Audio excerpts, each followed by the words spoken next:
Along the way of life are many foes that daily war against my soul. But constant victory my Savior gives to me as I press on to the goal. On the winning side, the winning side, I'm on the winning side with Jesus. Though hot may be the fray, my soul can boldly say, I'm on the winning side with Jesus. The battle may be long and hard to win, and Satan's host may press me sore. But though I may be tried, I'm on the winning side. I shall triumph evermore. On the winning side, I'm on the winning side. I'm on the winning side with Jesus. Though hot may be the fray, my soul can boldly say, I'm on the winning side with Jesus. A multitude of warriors of the cross in serried ranks be bravely fight. They never shall retreat, nor ever know defeat. They are winning for the right. On the winning side, I'm on the winning side. I'm on the winning side with Jesus. Though hot may be the fray, my soul can boldly say, I'm on the winning side with Jesus. With courage in my soul, I'll do my part. For Jesus I will loyal stand. So on the winning side, triumphant I abide with the faithful holy band. On the winning side, I'm on the winning side. I'm on the winning side with Jesus. Though hot may be the fray, my soul can boldly say, I'm on the winning side with Jesus.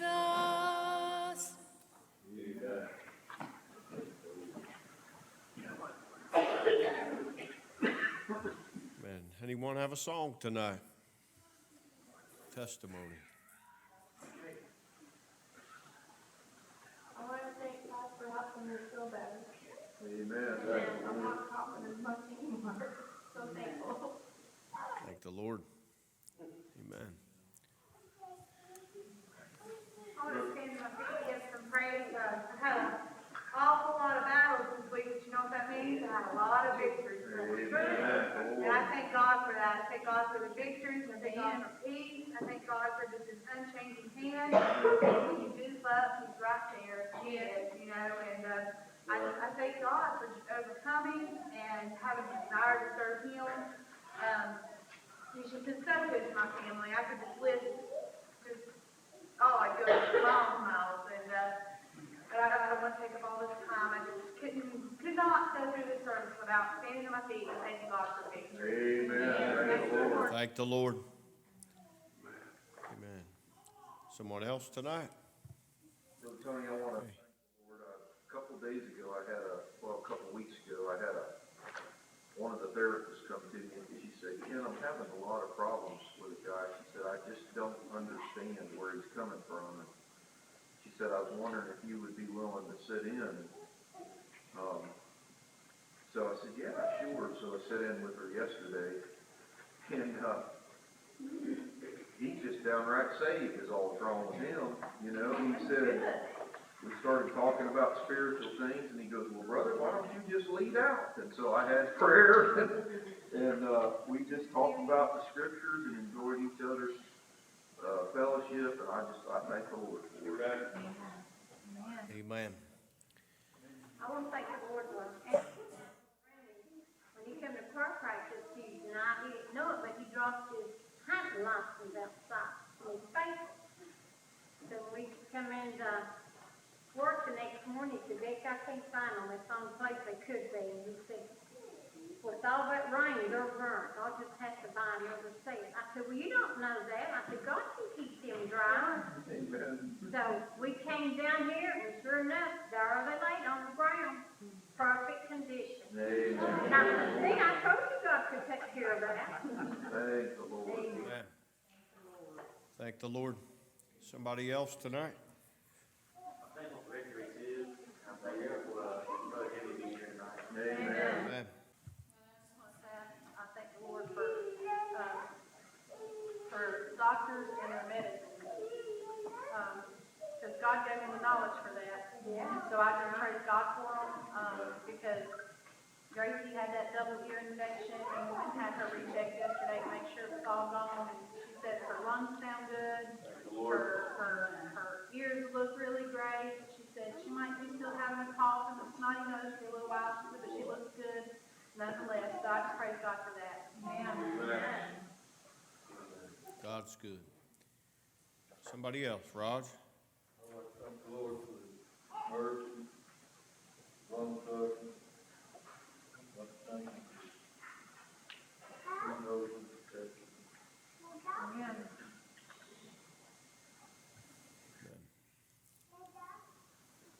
Anyone else?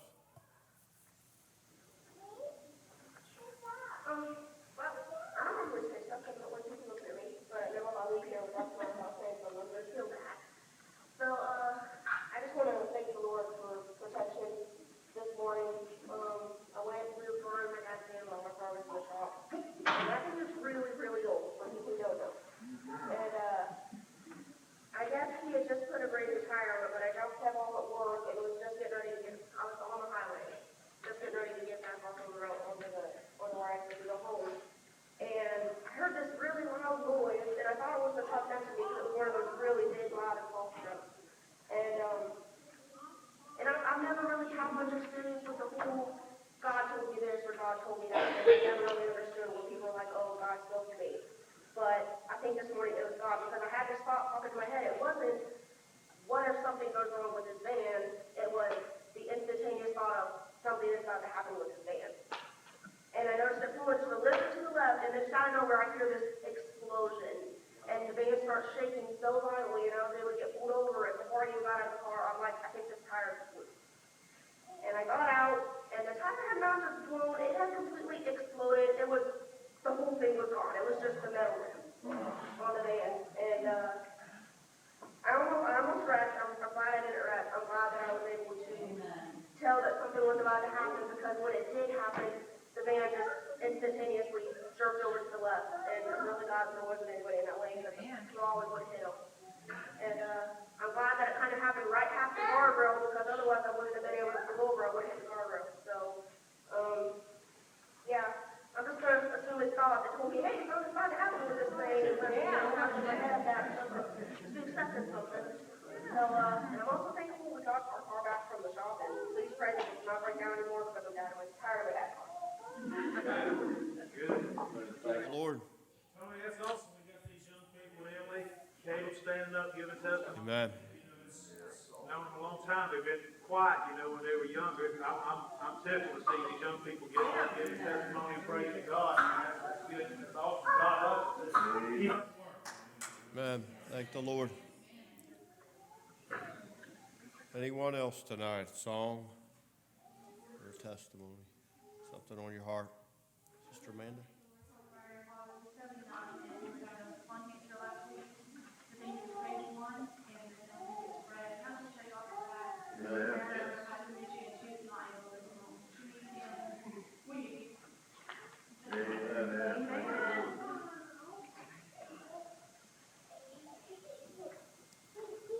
All righty, if all hearts are clear, we'll ask the speaker to come. Let's pray for Brother Grant tonight. Brother Jimmy, if you would, go ahead and pray for the service while we get ready. Dear Heavenly Father, bless the speaker here as he gives us the message, and bless him here to obtain the message. message. Let me be here along with everyone else. We need this boost during the middle of the week to get us through from you. And I pray that everybody has safe travels home. In Jesus' name we pray. Amen. Amen. So I just want to give a few things of praise, coming out. And, ever since, the youth revival that we had, it was amazing.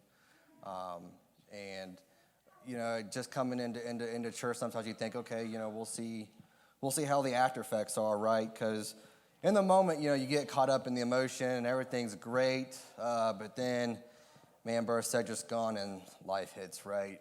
The holidays hit. Things aren't as cheery for everyone as they are for other people. You're back into school, and you're outside the influence of church, right? But you're not outside the influence of God. And just coming in and every service, seeing the youth sit over here, stand up testifying, looking back, just so much to be thankful for. Some of the young men we have growing up, I can't imagine things are always easy for Seth being the oldest guy in his family. Super proud of that guy. Eric over here, doing awesome things, and all of me different youth. Man, Zach's been in church every single Wednesday, Sunday. And, he's like Roger, man. He travels in from Marion and Blackford, up in Old Fort, call it Blackford almost, but, way up there, stuff like that's not always easy, man. And Caleb, wow, man, it's just such an inspiration,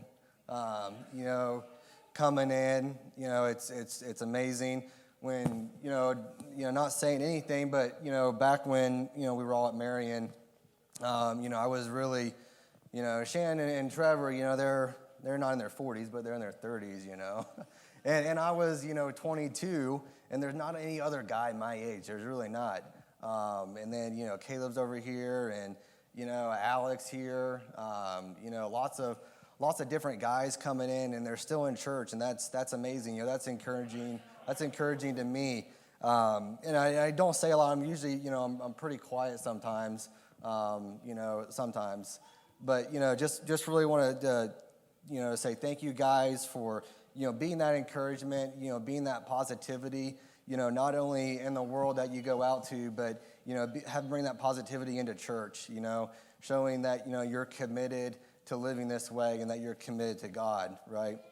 So just opening up this evening, we want to take a look at, this is some things that, may not be for you, but it was for me, right? I just want to share, some things that God brought to me that, I was found guilty of. And, we all have faults.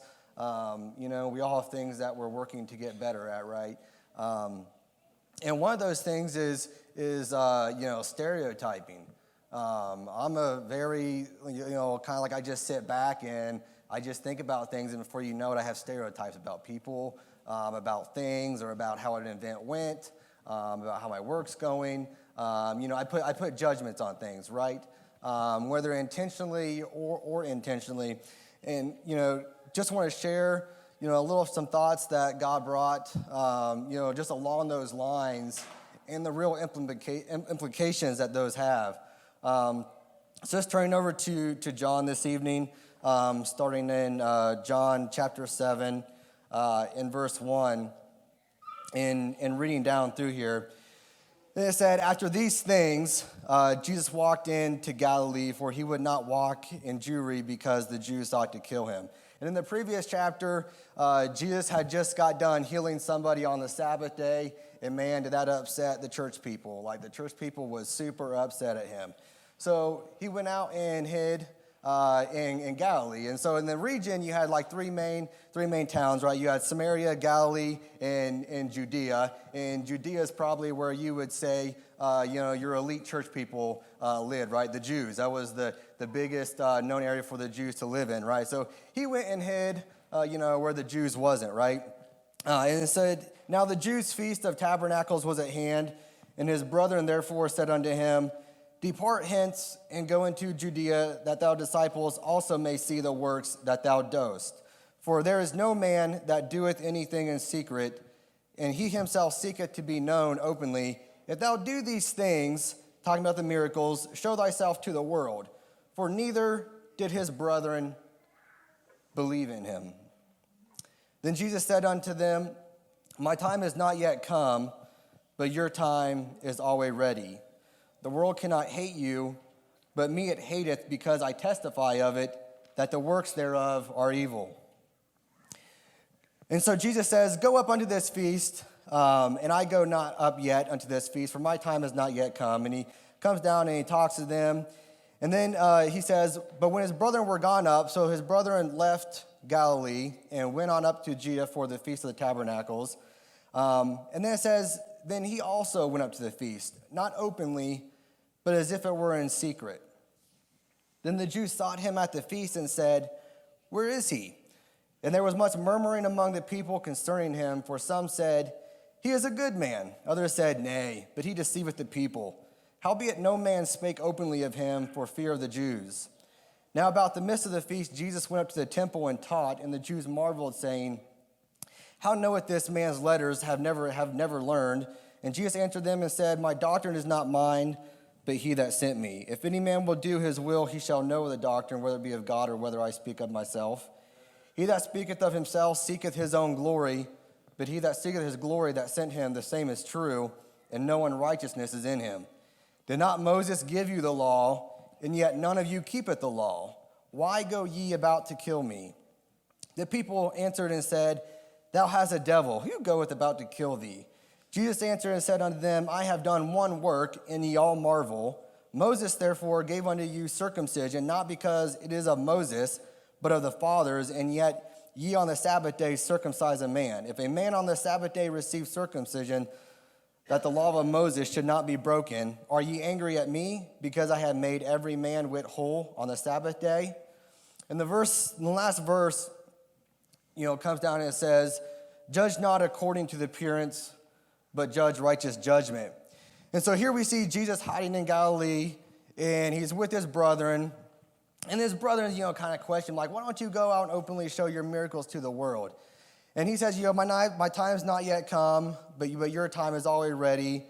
And they go out, right? They go up to Galilee. But note that his own brethren did not believe in him, okay? So his own brethren, his own followers at that time, didn't even believe in him at that time. And so they go up, and he goes up to Judea in disguise, right? He goes to the Feast of Tabernacles, and he's mingling among the crowd, and he hears this one guy say, Hey, Jesus is awesome. And then he hears this other guy saying, but nay, he deceiveth the people, right? So Jesus is in the midst of this crowd, just walking through, and he's in disguise. Nobody recognizes him. He's walking along, and people's never met him, right? But they're making assumptions about him, right? They're already stereotyping this guy based on what they know. They never even met him. But why are they stereotyping the guy? They're stereotyping the guy because he performed a miracle that went against their church beliefs, right? It went against the Sabbath day. How dare he? No way this guy, who calls himself Jesus could, be who he says he is and doing what he does, be a true believer because he performed a miracle on the Sabbath day, right? But then he answers them, right? He goes down and answers them, and he said, You keeping with the law of Moses, your own selves, circumcise a man on the seventh day, even if it is the Sabbath, just so you're keeping with the law. But yet you're here accusing me because I performed a miracle on the Sabbath day, and I even did one better. I made him whole, right? And so he goes down there, and right there is the coming down this storyline as we see, how easy it is to begin to put, just based on what we think and how we feel, we categorize somebody or some event wrongly, right? I mean, so easy. Even being, and I think sometimes it's easier for, people who have been raised in the church to do this sometimes because they don't know how it is out in the world. They've never been brought up in that world. And so sometimes we as people who are brought up in the church can cast so much harsh judgment on things because we're looking at them with our physical eyes, right? We haven't been exposed to the harshities of the world, right? And that's the way I was. I was, really, I was raised in the church my whole entire life, right? I wasn't exposed to a lot of those things. And so coming to, young adult years, really look at things harshly, like, oh, he must be lazy, or he just doesn't work, or, just casting, stereotypical judgments on things, because I was looking at things, with the carnal eyes, right? I wasn't really thinking about them in a spiritual aspect, right? I was just taking on based on what I saw and making an assumption just based on the way that I was raised, right? On my values. And so continuing, that last verse, Jesus says, judge not according to the appearance, but judge with righteous judgment. And tonight we just want to go through look at the most judged man in history, which is Jesus himself, right? Jesus himself. And who was he judged by? He wasn't judged by the world. He wasn't stereotyped by the world. He was stereotyped by what you would call the Christians of that day, right? Christians that day. So coming through, we want to take a look at someone, he was judged on his appearance, right? He was ugly. He didn't look like a king, so how could he be their king? The things he said, the things he did, the place where he came from, and the people he associated with. So just want to take a look, starting in Isaiah chapter 53 and reading verses 1 through 6. And it says, who hath believed our report, and to whom is the arm of the Lord revealed? For he shall grow up before him as a tender plant. And when we shall see him, there is no beauty that we should desire him. He is despised and rejected of men, a man of sorrows and acquainted with grief. And we hid, as it were, our faces from him. He was despised, and we esteemed him not. Surely he hath borne our griefs and carried our sorrows, yet we did esteem him stricken, smitten of God, and afflicted. But he was wounded for our transgressions. He was bruised for our iniquities. The chastisement of our peace was upon him, and with his stripes we were healed. And like sheep we have all gone astray. We have turned every one to his own way, and the Lord hath laid on him the iniquity of us all. So right here we see, coming through, as he's walking through the streets, it here is prophesying that the Jews here and coming through, it said, and we hid it where our faces from. He was despised, and we esteemed him not. Jesus himself walking through the streets, right? And he's not comely. He doesn't look like a king. How could this guy be our king, right? So already we see, we're going to go through here, we're going to see different accounts where the Jews solidified their case against Jesus. This guy can't be a Christian because, he can't be from God because of this, right? He can't be the God because of this. He cannot be our king. A king would look so much better, have so much glory. He would probably dress better, right? How many times have we made a stereotype against somebody by the way they dress, right? The guy looks like he shops at Finders Keepers. What in the world, He just doesn't have a good job maybe. You make stereotypes about people, but we don't know who they are, right? And so, here we see Jesus being stereotyped. We can see him, coming down. He said he wasn't comely, and they said they hid his faces from him. And so looking, over into John chapter 10, verse 32 and 3, and it said, Jesus answered them and said, many good works have I showed you from my Father. For which of these works do ye stone me? Then the Jews answered him, saying, for good works we stone thee not, but for blasphemy, and because that thou, being a man, makest thyself of God. So here we see, in this case, they're like, we're not mad at you, you performed a miracle, man. That's not it. That's not it at all. We're mad because you say you're of God, right? So now they're judging him based on his words, right? So first he's not comely.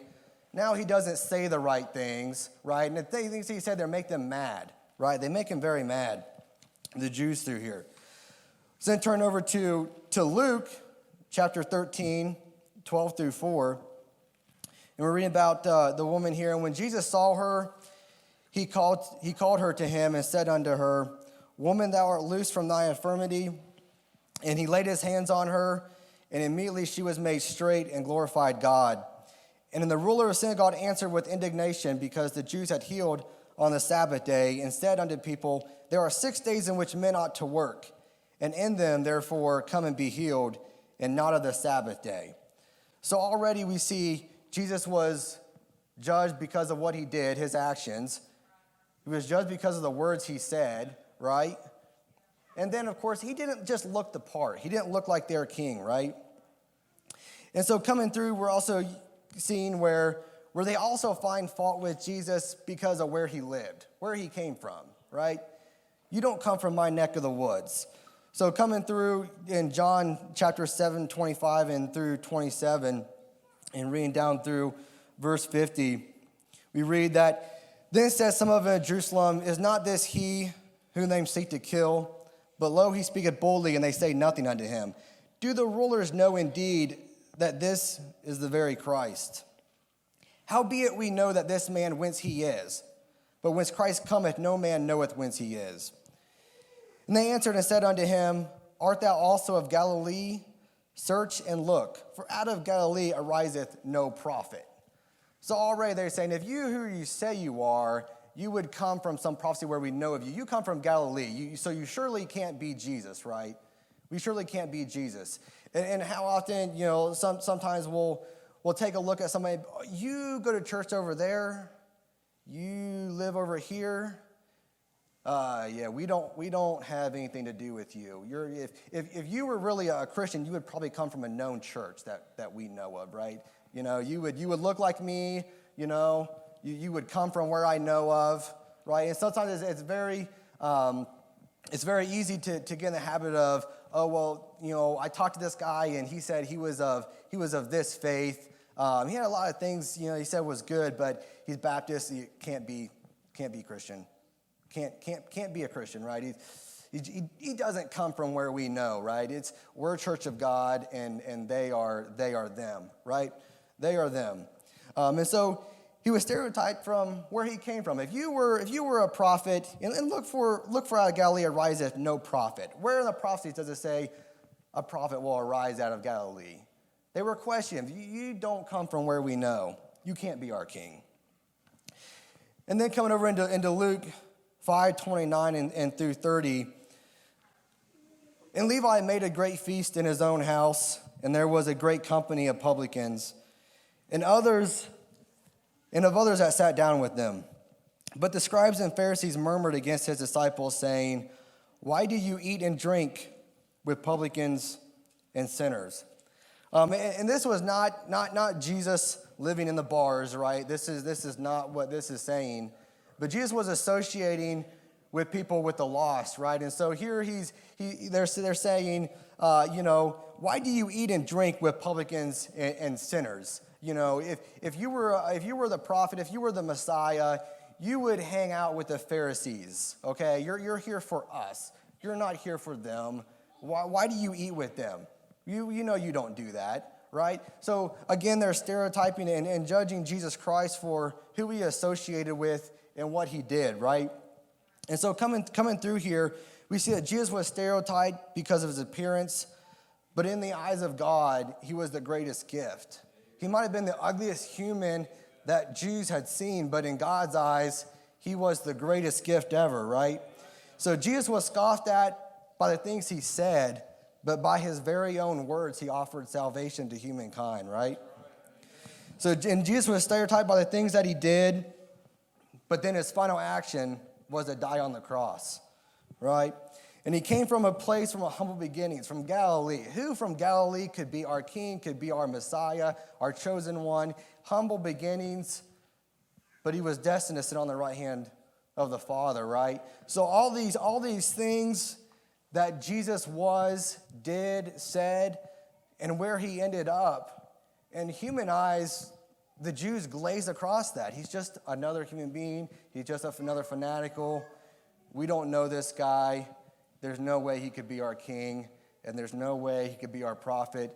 And Jesus walked by, and they all left, right? They all left. So we know that Jesus was stereotyped by the people he was associated with, but Jesus said he came not to call the righteous, but to sinners for repentance, right? He didn't come from them. For joy shall be in heaven over one sinner that repenteth. The Bible says for more than the 99 just persons which need no repentance. And I was just, reading through, some of those scriptures, and that bottom one in John said, look not on appearance, but use righteous judgment, right? And so, this is not to say that you shouldn't come to a conclusion about something, right? You shouldn't use biblical teachings, ensuring that they're actually biblical teachings, right? Not just, something you've been told all your life and you have no foundation for. But, ensuring you're using biblical teachings and God's Spirit to bring you to the matter of conclusion on something, rather than looking at something and coming immediately, they're not like me, they don't look like me, they don't live in the places I live, God wouldn't want them, right? Not here. And so, God was kind of like saying, hey, you want me in this driver's seat, right? Yeah, God, I want you in this driver's seat right here. Okay, that's good. Go talk to him. Him? That guy, God? Yeah, that guy. Man, that guy shops at Finders Keepers, man. I can't associate with that. God, really? Really, God? Yeah, okay, I'm good. Man, I'm back in the driver's seat, right? Back in the driver's seat. And God will say, hey, you, go talk to her, right? Oh, man, she has a reputation. She goes through boyfriends every other month. Nah, God, she's not your type. She's not your type, God, not your type. So you come to this conclusion, and the Jews are making those assumptions for themselves, right? They're saying, you, Jesus, you're not our type of Messiah. You're not our type of prophet. You're not our type. And so often we walk through life and we bypass people and we say, you're not our type. You're not our type. I'm not going to witness to you because you're not God's type and you're not my type, right? Well, who are we to make that judgment, right? And coming through, and some of the thoughts, coming through there that, just simple, we say, hey, God, I want you in direction of my life. I want you to lead me, do this for me. And then he says, hey, go down here and do this. And you say no, and you're kicking God out of the driver's seat, and you're back in until you realize oh, wow, I'm in the driver's seat. I need to move out. What am I doing, right? And David ran into the same problem with Saul. In 1 Samuel 16 and 7, David's having, conflicts internally about, Saul being king, and Jesus saying, and God speaking to David and saying, you're going to take over kingship. And David saying, how can this be? Saul is such a warrior. He's such a noble king. Even all these things that he's done, he's still the rightful king. And God says, do not look on his appearance, on the height or of his stature, because I have rejected him, right? For the Lord sees not as man sees. Man looks on the outward appearance, but the Lord looks on the heart, right? So the people that we're passing through by day, and they say, and we're mentally making a note, they would make a good Christian. They would make a good Christian. Maybe someday I'll talk to that guy. And we just bypass the ones who doesn't fit our perception or our stereotype of someone who would make a good Christian, right? Because some of the most unopportune people that we think would never benefit God and to be the most powerful people who have a voice from God, right? And, coming through there, and, he was, coming through, and over in Matthew, it talks about what we did for Christ, right? What his own brethren did for Christ. And in Matthew 25, 35 through 4 here, it says, 40, for I was hungry, and you gave me food. I was thirsty, and you gave me drink. I was a stranger, and you took me in. I was naked, and you clothed me. I was sick, and you visited me in prison. I was in prison, and you came to me. Then the righteous will answer him, Lord, when did we see you hungry and feed you, or thirsty and give you drink? When did we see you a stranger and take you in, or naked and clothe you? And when did we see you sick or in prison and come to you? The king will answer, truly I say to you, as you have done it for one of the least of these brothers of mine, you have done it for me. And so in the previous chapter of Matthew, Matthew talks about, whoever doing the will of the Father, and it kind of lays out, kinship to Jesus. And he says, for whosoever shall do the will of the Father which is in heaven, the same is my brother and sister and mother. So we know that in order to be one of Jesus' brothers, right, we're doing the will of the Father, right? That establishes our kinship to Jesus. And so in verse 40, he breaks it down and says, "Truly I say to you, as you have done it for one of these, of the least of brothers of mine, you have done it for me." So here we can actually say that some of Jesus' brothers were thirsty, and the righteous gave him a drink. Some of Jesus' brothers were strangers, and the righteous took him in. So I want you to pay attention to each one of these, because it goes through and it says, some of Jesus' brothers were naked, right? And the righteous gave him clothes. Some of Jesus' brothers were sick, and the righteous came to them. Some of Jesus' brothers were in prison, and the righteous came to them. And so each one of these, as you're thinking, if you're living your life, you see a stranger. But you make a judgment on them, and you say, they can't be with Jesus, I'm passing them by, right? Because we know that there were some who did not feed them. There were some who did not clothe them. There was some who did not take them in. And there was some who didn't show them kindness, right? They walked by them because their initial perception of them was, there's a stranger, he definitely can't be one of Jesus' brothers. There is that person in prison, definitely not saved. I'm not going to visit them. The one who's laying naked out there on the street, definitely not of Jesus, right? So and some of those are extremes, right? But it just kind of brings it into, a realistic world view here, right? And I'm sure Jesus not saying that some guys out there are absolutely laying naked in the street, right? But it's a metaphor that someone took care of them, right? They were in need and somebody took care of them. But there was others here who passed by them because they probably didn't fit their stereotypical person of somebody who was Jesus' brother, right? Because he said, for one of the least of these brothers of mine, you have done it for me. And coming back to that last verse in John, it just continually sticks out where John says, judge not according to the appearance, but judge righteous judgment. And so going back to, the end of the chapter there, we see Jesus was in Galilee, right? Because the Jews were mad at him, and so he was just taking a little break away. And his brother, who didn't even believe in him at that time, went on up to Judea for the Feast of the Tabernacles, and Jesus followed in disguise, right? He clothed himself so that they would not know who he was. And to our human eyes, the people we meet on the street, the people we meet here or there, could be brothers of Jesus or in need, and we need to share things with them, but because we look at with them through the human eyes, we stereotype the person, not only the person, but we stereotype their soul, right? And that's the most important aspect. I'm not saying you can't you can't come to conclusions about people, right? Because, that's a natural human instinct to keep, not only your physical self safe, but your family safe, right? We have that human instinct to be safe, right? But oftentimes we stereotype the person, but we also unknowingly stereotype their soul, right, at the same time. And that just really struck me because, David did the same thing to Saul, right? He stereotyped him as a warrior. He's still God's chosen king. But God had to speak to him and say, no, what you think was Saul, I have rejected him, right? So even the people that we think, surely they're going to make it, they're definitely Christian, God's looking at their heart, and they could be the most absolute on the outside, most Christian person you could think, right? They have you fooled. They got you, right? But on the inside, man, they're the blackest thing, and God says, I've rejected them, right?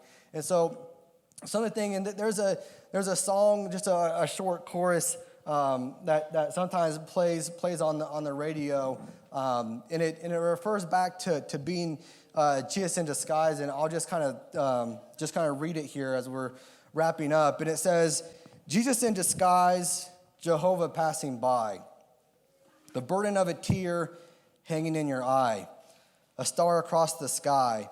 You were looking for a king you would never recognize, Jesus in disguise. And so sometimes the people we should be helping, we skip over because we're looking for someone that fits in our stereotype. Just as the Jews were looking for a king, he didn't fit their stereotype. The same people who, we should be helping in the church and outside of the church, sometimes we just glance over them because they don't fit into our stereotype of somebody who should be a Christian or even want to be a Christian. God, they're not your type. there's no way they would ever want you, right? And because we look upon the stature of man, we fail to see the heart. So we never recognize the soul, and we never recognize Jesus in disguise, and we walk right past that moment, right? Because that single person that we just stereotyped, right, we didn't look into the heart of that person, right? So for all we know, we just walked past Jesus in disguise and said, that guy can't be one of Jesus, or that guy, could never lead him to Jesus. He's just not Jesus' type. And we walk right past that moment, and gone is our chance to minister to Jesus himself. We've become right in that parable where Jesus said, for the righteous, for some of you were naked and you clothed me, right? And so we fit ourselves right into that parable. And sometimes I feel, especially me, it's hit and miss on that, right? Because, it's natural to look at somebody and you make a pre-initial judgment on something, based on your knowledge of them or not even having enough knowledge on them. And you walk right past that person and you fit yourself right into that parable where you become the unrighteous and not taking that stranger in. You become the unrighteous by not clothing that naked man. You become the unrighteous by not visiting the sick, not taking care of that sick person. You now become the unrighteous by not visiting that one who was in prison. And that prison doesn't have to be physical, right? There's a lot of people who are out there living in emotional prisons, right? Right? They need your time. They need you to come visit them in their prison, right? There's people who, especially around the holidays, they're divorced, they're separated. The holidays are not fun for them, right? And they're not going to ask you for your time, but they need you to come and sit inside their own prison in their mind and visit with them, right? They need you to come out there if they're sick to take care of them. They were clothed and you're naked and you fed me. And that just kind of just struck me as just something that, I was just driving down the road and, just thinking about some of these things. And, Jesus was kind of like, slapping me in the face, saying, the least of these, right? Unto the least of these, you've done it unto me. And it doesn't matter whether, in some of those, he's talking about, especially among the saints, you should treat others even more exceptionally well, right? But even the least of these, I took that it doesn't matter whether, it's someone in the church or it's, someone out in the world, even to the least of these, right? So the least of the human race, those are the ones that Jesus came to save, right? And sometimes we kind of sit a little bit in piety, and we say we're the church of God, and we're this, and I go to church every Sunday, and we just glance across the people who just live out there because we stereotype them, and we say, they're not Jesus' type. They're not my type. No way I could do that. And so that's all I have tonight, and just just bringing some thoughts of Jesus, what Jesus was dealing with me on, and that I'm good at that myself. I'm just sometimes I find myself in very, making critical thoughts of other people, and Jesus just brought all that out, and just something that I felt like sharing today, just for me, not necessarily for you guys, but just really for me looking by. And, I just came across, this song played on the radio, and it said, you were looking for a king you would never recognize. And I said, man, we just walk by people every day, and we just look at their humanality, and we don't look into their soul, and we don't recognize the potential. And even if the people, they are saved, we don't recognize that Jesus is there just because of how they look, how they talk. They don't talk like me. They don't look like me. So that's all I have tonight. While Grant was bringing his lesson tonight, I leaned over to Teresa and I said, the beds are full at the VA right now. All aspects of mental health. Because it is such a tough time of year for people. So tough. We can make a difference in the world because we have the thing to make a difference with. But if we're all the time trying to pick and choose and put people into categories, then we're never going to make a difference. So stop picking ground and start picking seed. You got it? Stop picking ground and start picking seed, right? Because all we are is the sowers. We don't pick the ground, we just sow the seed.